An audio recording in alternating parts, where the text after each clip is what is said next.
자, 오늘은 이제 대망의 영화사의 가장 끝, 한국 영화사를 시작하도록 하겠습니다. 진짜 길고 긴 영화사 수업이 이제 끝이 나네요. 여러분, 한동안 이제 유럽부터 시작해서 아시아, 그리고 한국까지 오느라고 고생이 많았는데요. 여러분들이 몇 년생이죠? 여러분들 2004년생인가요? 2004년? 아, 그렇구나. 2004년의 이야기는 2000년대 초반까지 이야기가 담겨 있습니다. 선생님은 다행히도 그 역사를 살아왔던 사람이라 그 선생님이 살아왔던 역사도 담겨 있더라고요. 새삼 놀라웠어요. 자, 그럼 지금부터 본격적으로 한국 영화의 흐름에 대해서 배워보도록 할게요. 한국 영화사를 크게 몇 가지로, 아이고 숫자가 틀렸네, 가르자고 하면 두 가지로 얘기하려고 해요. 1960년대 한국 영화 황금기, 그리고 80년대에 코리안 뉴웨이브에서 지금 우리 2000년대 동시대 한국 영화까지를 논의하는 게 가장 좋을 것 같아서 이렇게 두 갈래로 나눠봤고요. 중간중간 여러 갈래들이 있으니까 한번 보도록 하겠습니다. 아이고 사진이 조금 작게 나왔는데요. 초기의 한국 영화는 일제강점기의 활동 사진으로부터 시작했다고 볼 수가 있습니다. 영화가 처음 소개된 시기가 바로 일제강점기인데요. 요 근거가 이 밑에 있는 사진이에요. 이거 여러분 한자 읽으시는 분들 혹은 역사 공부 좀 하셨던 분들 이게 어떤 건지 아나요? 이게 어떤 신문이거든요. 무슨 신문일까? 아니 거꾸로 읽어야 되잖아. 맨 끝에 왼쪽에서 오는 게 문신, 그러니까 신문이에요. 그래서 오른쪽부터 왼쪽으로 읽으셔요. 독립신문 아니야, 연우야. 에이, 아니거든. 연우가 치시래. 연우는 강아지가 친 거 아니겠지? 연우가 저런 걸 쓰다니. 맞아. 성 맞아. 혜령아 성 두 번, 맞아. 성 맞아. 얘들아, 성 하면 생각나는 신문 있지 않니? 혜령이 정답. 항성신문입니다. 항성신문에 활동사진을 광고하는 광고가 났었대요. 그래서 그것을 근거로 1903년에 그 광고가 난 걸 근거로 한국에 이때 들어왔다라고 하는 역사를 가장 유력하게 보고 있습니다. 여기 써있네요. 1903년 6월 하순 황성신문에 게재된 활동사진 관람 광고를 근거로 해서 일제강점기에 이때 들어왔구나 라고 생각하고 있고요. 활동사진이라 하면 유럽에서 뭐 우리가 배웠던 거 있죠? 열차가 이렇게 쓱 들어오는 열차의 도착이라던가 유럽의 풍경을 담은 활동사진들을 주로 보러 갔다고 합니다. 그 근거가 황성신문에 맞아요. 실려 방송대국이 실린 신문으로도 유명하죠. 황성신문에 실린 그 광고를 근거로 하고 있다라고 알고 계시면 돼요. 네. 그래서 최초의 활동 사진을 상영했던 곳이 있을 거 아니에요. 여기가 어디냐면 동대문 전기회사의 기계창이라는 곳에서 제일 먼저 활동사진을 상영했대요. 그러다가 점점 많은 그 활동사진 상영관이 생기게 되는데요. 그게 바로 송도자, 단성사, 경성고등연예관, 우미관 등이 있습니다. 여러분 여기에서 들어본 이름 있나요? 선생님은 두 군데를 들어봤어요. 들어본 곳 있나요? 되게 우리에게 익숙한 곳 두 곳이 있거든요. 없어요? 여러분들 역시 젊은이들이야. 선생님이 단성사라고 이게 지금 종로 3가에 있던 극장이 있었어요. 여기에 CGV 단성사였나? 메가박스 단성사였나? 송도 진섭이 인천 사니까 송도가 익숙할 수 있겠다. 그 단성사라는 극장이 있었어요. 이게 1900년대 초반에 있었는데 이게 점점 멀티플렉스에서 이 이름을 그대로 따서 단성사 이렇게 했었고 멀티플렉스 맞아 단성사라고 오래 남아있다가 최근에 없어진 걸로 알고 있고요. 그리고 우미관 여러분 바람처럼 스쳐가는 이 노래에 나오는 드라마 아나요? 김두한이 나오는 그 드라마 야인시대에도 많이 등장하는데 현수 알아. 맞아. 야인시대에 나와요. 우미관이. 여기가 이제 우리가 한국 지금 식민지 일제강점기 시기에 야인들이 막 활동하고 그랬던 극장으로 되게 유명하죠. 그래서 이 두 개 선생님도 들어봤어요. 이렇게 기억하시면 좋겠죠? 활동사진이 상영됐던데 두 군데 지금 기억나실 거예요. 단성사랑 우미관. 선생님 사진을 그래서 찾아왔어요. 첫 번째가 여기가 우미관이에요. 우미관. 우미관이고요. 요게 단성사예요. 그래서 단성사랑 우미관 둘 다 지금 종로 3가 지금 관철동이라 하는 곳에 있거든요. 가면은 우미관 같은 경우는 우미관 예터라고 해서 이렇게 비석이 세워져 있어요. 그래서 여기가 어떤 곳이었다라고 역사적으로 이런 곳이었다라고 써 있고 아마 어디지? 종로 3가에 지금 피카디리 CGV 피카디리관 그쪽 골목 어디일걸요? 거기 있어요. 서울 사시는 친구분들은 나중에 한번 가보세요. 거기 피카디리도 원래 되게 오래된 극장이었는데 CGV가 아마 샀을 거예요. 그리고 단성사도 지금 이 건물이 이 모양 그대로는 안 되겠지만 여기 이렇게 보석상가가 있고 여기 위에 옛날 단성사 자리가 있어요. 선생님 대학교 때도 단성사가 계속 네 있었어요. 그런데 졸업하고 선생님 30대 되기 전에 없어진 거. 그렇습니다. 최초의 한국의 최초의 활동사진 상영관은 동대문 전기회사의 기계창이었고 그 뒤로 활동사진 상영관이 줄줄이 생겨나게 되는데 이런 것들이 있었다라고 알고 계시면 될 것 같아요. 거기에 야인시대에 나온 우미관도 있었고 단성 선생님이 본 단성사도 있었고 경성고등연회관, 손도차 등등이 있었다라고 알고 계시면 될 것 같아요. 신기하죠? 신기해요. 이제 두 번째가 이제 활동사진 뒤에 영화가 어떻게 발전해 왔느냐인데요. 활동사진이 이제 그냥 우리가 알다시피 다큐멘터리 어떤 한 장면처럼 열차가 온다던가 유럽의 풍경을 보는 거였다면 그 다음에는 연쇄극이라는 장르가 그 분야가 발달되기 시작해요. 연쇄극이 무엇이냐면 여기 써 있는 것처럼 연극 공연 중에 부분적으로 영화를 상영하는 방식이었어요. 그래서 여기에 이거 작년에 한국영화 100주년에서 연쇄극 다시 부활시켜서 만든 공연이 있었거든요. 그래서 뒤에 보시는 것처럼 이렇게 액션씬이라던가 혹은 만약에 서울인데 바닷가에서 무언가 싸우는 배경이 필요해 그럼 바다를 찍어와서 이 뒤에 이렇게 틀어놓고 앞에서 연극을 했던 거죠. 그런 식으로 배경으로 쓰기도 하고 극 중에 이제 연극으로 표현할 수 없는 것들을 영화로 만들어서 보여주었던 그걸 연쇄극이라고 합니다. 그래서 우리나라의 첫 번째 연쇄극은요. 첫 번째 영화라고 할 수 있는데요. 첫 번째 영화는 김도상 감독의 의리적 구토입니다. 그 의리적 구토 내용을 그대로 여기서 작년에 시연했었어요. 그래서 보시면 이렇게 전투 장면을 보여주고 있죠.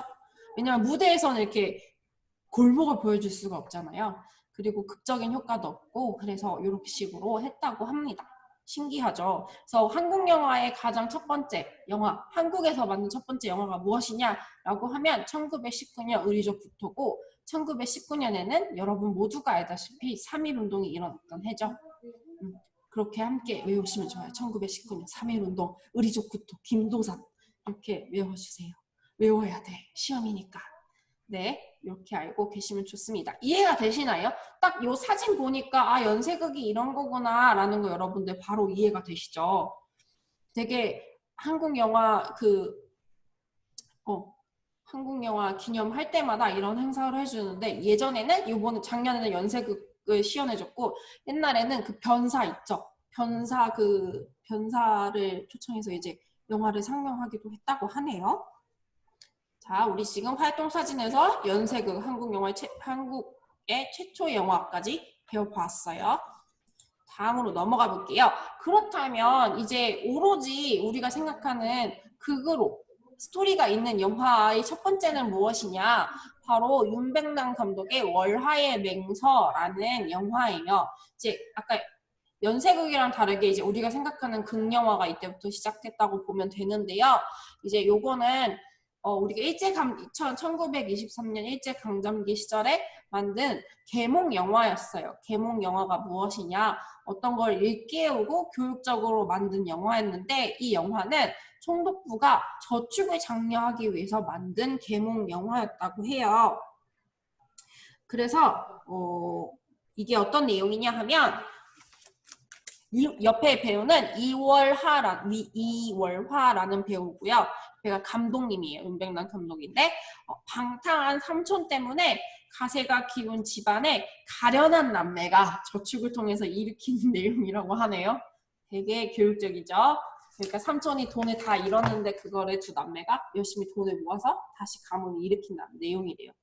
그러니까 무엇인가 일깨우는 내용. 아, 정말 대단하죠. 그래서 우리 영화가 알다시피 우리 유럽에서도 배운 것처럼 이데올로기 선전이라던가 혹은 무엇인가 홍보하는 수단으로 많이 쓰이는데 이때도 청독부에서 그렇게 사용한 거겠죠. 자, 최초의 극영화는 용백남의 월하의 맹서다. 1923년이고요. 이제 그 다음에 우리 총독부가 영화를 만든다는 건 한국 사람들이 영화를 만들었다는 얘기가 아니잖아요. 그래서 우리나라의 민족 의식을 고취시킨 영화라고, 그러니까 한국 스태프들, 한국 감독, 한국의 이야기로 영화를 만든 게 이제 최초가 1926년 나온 뒤에 아리랑이라는 영화예요. 그래서 식민지 시절 한국의 민족 의식을 자각한 최초의 영화라고 할 수 있어요. 그러니까 항쟁 의식이 있는 거죠. 우리 한국에 대한 민족 의식이 담겨 있고요. 그래서 이게 아까 처음에 배웠던 단성사에서 이 영화가 개봉했었는데 일제 강점기였기 때문에 민중들이 굉장히 많이 모여서 열광적인 반응을 해줬다고 해요. 왜냐면 한국의 이야기로 항쟁 의식을 담고서 만든 영화였기 때문에 나 같아도 좋아했을 것 같아요. 그래서 항일 의식을 굉장히 고취시켰는데요. 현재는 필름이 소실되어서 영화 자체는 볼 수가 없다고 해요. 그래서 좀 안타깝죠. 자료를 찾아볼 수가 없어서. 그래도 기록이 남아있어서 이렇게 우리가 이런 영화가 있었구나라고 할 수 있었어요. 그래서 아리랑이 대규모 엑스트라도 등장하고요. 이 감독이 당시 농촌 현실에 대해서 굉장히 잘 묘사했었대요. 그래서 내용이 뭐냐? 일제지주랑 소작 간의 대립, 그리고 그 사이에서 제정신으로 살 수 없었던 청년 영진의 반영웅적인 면모가 일제강점기 민중들의 울분과 분노를 대변하는 것으로 받아들여져서 굉장히 인기를 끌었다고 하네요. 그래서 800명에 이르는 대규모 엑스트라가 등장을 하고요. 빠른 서사 전개로 굉장히 인기가 있었대요. 그래서 재미있는 조선 영화로도 시선을 모았다고 하네요. 그래서 이후로 나온규 감독은 스타덤에 올라서 풍우나 둘지, 그래서 감독이자 배우로 활동을 했고요. 아리랑은 최초의 민족 영화로 지금까지 회자되고 있습니다. 그래서 1950년대까지는 계속 이 아리랑이 상영이 됐는데 50년대 아마 전쟁 이후로 필름이 소실된 것 같아요. 그래서 지금은 볼 수 없다고 하네요. 안타까운 일이죠. 자, 1920년대까지의 한국 영화 흐름을 보았습니다. 아까 연세극 봤고요. 그리고 두 번째가 한국 최초의 극영화 총독부에서 제작한 월하의 맹서, 그리고 세 번째가 민족영화 아리랑까지 보았습니다. 이제 아직도 우리가 일제강점기를 벗어나지 못했는데요. 이제 1930년대에 들어가서 친일 영화들이 등장하기 시작해요. 왜 그랬냐? 여러분이 역사 시간에 배웠겠지만 1930년대에는 한국 신민서사 같은 것을 강요하는 시대죠. 그래서 1935년 한국 최초의 유성 영화 춘향전이 개봉을 선생님 미안해요. 잠깐만. 저는 이렇게 갑자기 개봉을 했는데 조선 총독부에서 그 이후에 조선 영화령을 시행해서 조선의 영화사를 조선 영화 제작 주식회사로 다 통합해버려요. 그래서 검열을 하게 돼서 우리나라의 영화가 더 이상 제작되지 못하는 환경이 되어버렸어요. 이해되시죠? 맞아. 진서봐 선생님 그게 단어가 생각이 안 났어. 문화통치, 30년대 문화통치 때문에 이제 한국 영화들이 더 이상 제작되지 못해요. 그 이유 중에 하나가 1940년 조선 영화령이고요. 42년부터는 아예 한국 영화 자체를 제작을 못하게 조선 영화사를 강제 통폐합하고 검열해서 군국주의 선전 영화만 극장에 걸 수 있도록 해버립니다. 그렇기 때문에 이제 일본에 따라야 돼서 일본에 따라야 때문에 친일 영화들이 되고 등장하던 시대가 30년대, 40년대라고 알고 계시면 될 것 같아요. 이해되시나요? 선생님 순간 버벅댔네요. 갑자기 역사가 나와서 이런. 자, 이해되시나요? 20년대까지 민족영화 하다가 30년대 못 찍게 됐다. 이렇게 알고 계시면 되고요. 35년에 유의미한 일이 있었네요. 그래도 한국 최초의 유성영화 춘향전이 개봉을 했습니다. 1926년 미국에서 첫 번째 유성영화가 나온 뒤에 9년 뒤에 우리나라에서 유성영화가 나왔네요. 춘향전은 이제 계속해서 우리나라에서 잘 우려먹는 소재죠. 우리나라의 전통 전통 소설. 자, 이해되셨나요? 여기까지 이해되셨나요? 너무 먼 미래서부터 지금 이제 점점 앞으로 오고 있어요. 근현대로. 1940년대. 여러분, 일본이 언제 패망하는지 아십니까? 여러분, 일본 언제 패망하죠? 언제 우리나라에서 물러나게 되죠? 식민지가 언제 끝나죠? 2차 세계대전과 관련 있죠? 언제입니까? 맞습니다. 오, 정답. 1945년 일본이 결국 패망하게 돼서 한국에서 물러납니다. 그리고 나서 가속도 붙은 이제 한국 영화 산업이 다시 자리 잡기 위해 가속도가 붙어서 1960년대에 황금기가 찾아옵니다. 첫 번째 황금기가 찾아오는데요. 이제 45년에 일본이 물러나고 6.25 전쟁까지 다 끝나고 나서 산업화, 도시화가 시작되면서 한국 영화 산업이 점점 자리 잡기 시작해요. 그래서 휴전 이후에 이제 나라가 다시 나라를 세우기 위해서 국민과 국가가 노력하잖아요. 그래서 산업화 단계에 들어서면서 영화도 산업화 단계에 들어서고요. 그리고 근대화, 도시화, 산업화가 이루어지면서 그것도 영화 산업 전반에 반영이 됩니다. 그리고 우리 미국에서 배웠던 거 뭐죠? 스타 시스템이 이때부터 자리 잡기 시작해요. 그래서 우리가 아는 유명한 배우들이 있어요. 여러분들 아실지는 모르겠는데 신성일, 엄앵란, 최무룡, 김진규, 최은희, 문희, 남정임, 윤정희, 김승우와 같은 스타들이 영화계에서 자리를 잡고 이 배우들이 나오면 관객들이 극장으로 우르르 몰려가는 스타 시스템이 자리를 잡게 됩니다. 여러분 신성일과 엄앵란이고 어디 노래가사에도 나오지 않나요? 아무튼 네. 이렇게 60년대 이런 배경에 의해서 한국 영화가 다시 황금기를 맞이했다라고 알고 계시면 될 것 같아요.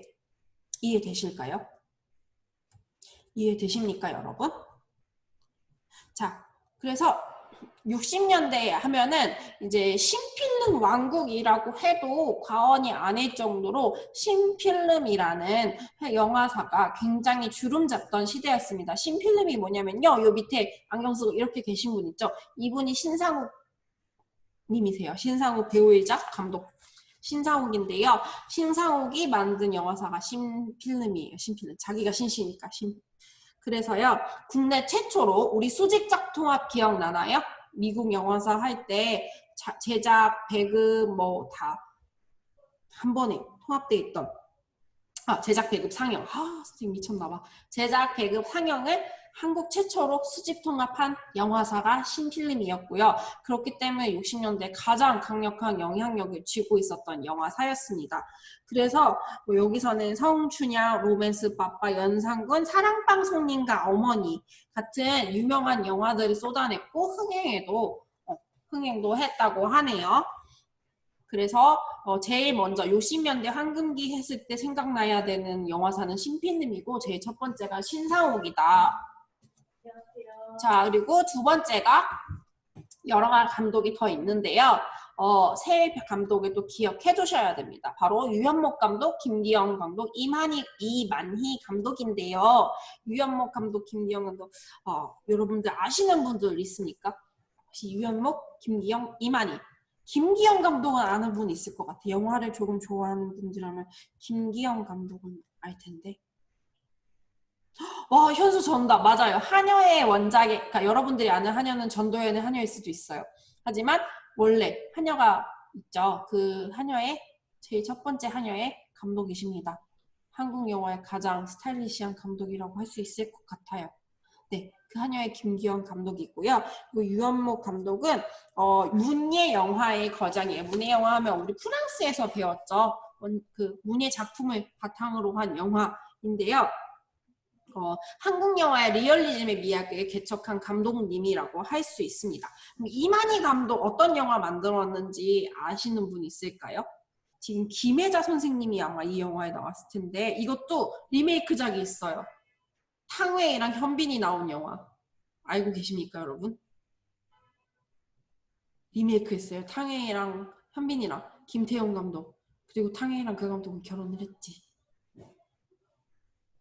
만추 아세요, 여러분? 만추?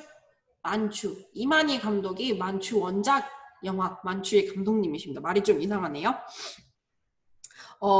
되게 당대 종료 감독들에게도 존경받는 진정한 예술가 유형의 감독님이셨대요. 그리고 김기영 감독은 되게 독보적인 시각적 스타일, 선생님 아까 스타일리시하다고 했잖아요. 독보적인 시각적 스타일을 가지고 있고 독특한 여성 캐릭터들이 등장하는 영화를 하셨고요. 아까 유현무 감독은 한국 문예영화의 거장, 60년대 문예영화의 거장이십니다. 김기영 감독, 여러분, 김기영 감독 한연을 보면 안성기 배우가 나오는데요. 안성기 배우가 아역으로 나와요. 흑백인데요. 되게 놀랍지 않아요? 선생님은 안성기 배우를 다 나이 든 중년 때부터 봐서 그걸 대학교 때 공부하면서 보면서 아, 저게 안성기라고? 이렇게 했던 기억이 있어요. 그리고 이만희 만추도 보면 지금은 되게 노년이 되신 배우들인데 엄청 젊은 얼굴로 나오는 거 보면 되게 신기해요. 와, 진짜 그분들이 한국 영화사의 산증이구나 하는 느낌? 그래서 선생님 김기영 하면은 여러분들 나중에 한번 이게 아마 첨부리코긴 한데 한번 보시면 진짜 도움이 되실 거예요. 아, 이게 정말 연출이구나, 이런 게 영화구나 하는 느낌. 한국 영화사의 진짜 소중한 보물 같은 분이에요. 해외에서도 굉장히 많이 알고 있는 한국 영화사의 60년대 가장 보석 같은 분이 아닐까 싶습니다. 세 분, 아까 신필름과 신상호, 유현목, 김기영, 이만희 감독까지 했고요. 지금 여기까지 수업하고요. 지금 뒤에도 엄청 많이 남았거든요. 이제 겨우 60년대잖아. 하지만 지금 우리 2020년대에 살고 있죠. 거기까지 배우려면 좀 남아있기 때문에 여기까지 하고 지금 35분에 다시 모여도 될까요? 선생님이 쉬는 시간 좀 더 길게 드릴게요. 35분에 만나도 될까요?